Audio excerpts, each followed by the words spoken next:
Je reviens à cette notion parce que le Rav Kook va l'utiliser ici. Ateshuva ha'elyona ba me'avraka chez la tov klali. La teshuva supérieure vient d'un rayonnement, enfin d'un éclair du bien général. Chez la tov ha'elohi ha'shore ba'olamot kulam or haya olamim. Bien divin qui réside dans l'ensemble des mondes, qui est la lumière de celui qui vivifie les mondes. Ah oui, c'est pas toujours évident. C'est-à-dire, quand quelque chose nous fait mal, il nous fait mal.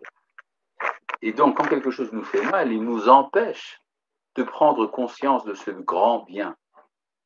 Nishmat kol ha'atzilit, l'âme de tout, qui vient du monde Atzilut, de l'immanence suprême. Mitztayeret lefanenu beoda ou vikdushata, se représente à nous dans sa splendeur et dans sa sainteté, kamma shehalev yachol lispog, autant que le cœur peut s'en imprégner. Vahalo behemet, or en vérité, hakol ou tov veyachar kolkar, le tout est tellement bon et droit. Essayez de le dire à quelqu'un qui est dans la souffrance. Mais dans l'absolu, nous savons que tout est bien. Vayosher ve'atov shebanu, et la droiture et le bien qui sont en nous. Halohouba me'atamatenu elakol, a pour origine notre adaptation au tout. Ve'ech efshar liot, c'est intéressant ce que dit le Rav Kook, toujours intéressant évidemment. Ce que dit le Rav, c'est que le fait que j'aspire au bien n'est pas quelque chose de local, ce n'est pas une bulle dans le monde. J'aspire au bien pour faire partir du bien cosmique.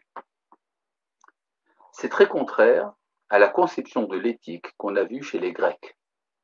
Pour les Grecs, l'éthique a pour origine la nécessité pour les hommes de vivre en tant qu'hommes. C'est-à-dire, le monde est un monde, pourrait-on dire, cruel.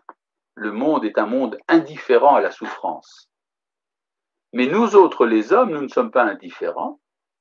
Et donc, nous autres, les hommes, nous avons créé un système de valeurs qu'on peut appeler la morale, qui fait que nous sommes fidèles à certains principes.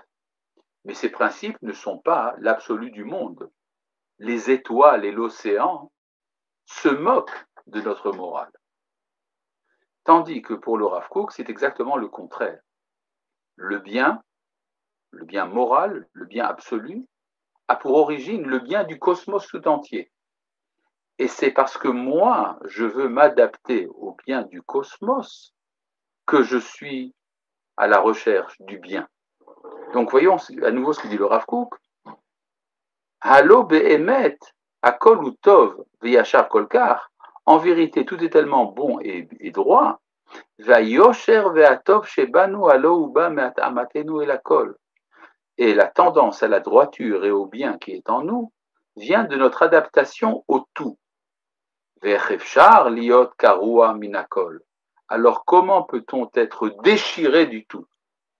Perur meshouné, une petite miette bizarre, moufrad, keavakdak, séparée comme une poussière ténue, shekelo nershav, qui n'est pas considérée. Ou mitor akarazo, et c'est à partir de cette prise de conscience. Sheye akara Elohit behemet, qui est une conscience divine véritable. Ba teshuva me'ahava, c'est ça qui amène la teshuva motivée par l'amour, bechaye aprat, dans la vie de l'individu, ou bechaye aklal, et dans la vie collective. C'est comme une sorte d'aimant. Vous êtes attiré, c'est comme la force gravitationnelle du globe terrestre. Toutes les masses du monde s'attirent l'une à l'autre. Eh bien, sur le plan moral, nous sommes tous attirés par le bien absolu. C'est ça l'origine de la teshuva suprême, que le Rav Kook ici semble identifier avec la teshuva sikhlit de tout à l'heure et la teshuva pitomite soudaine que nous avons vue aujourd'hui.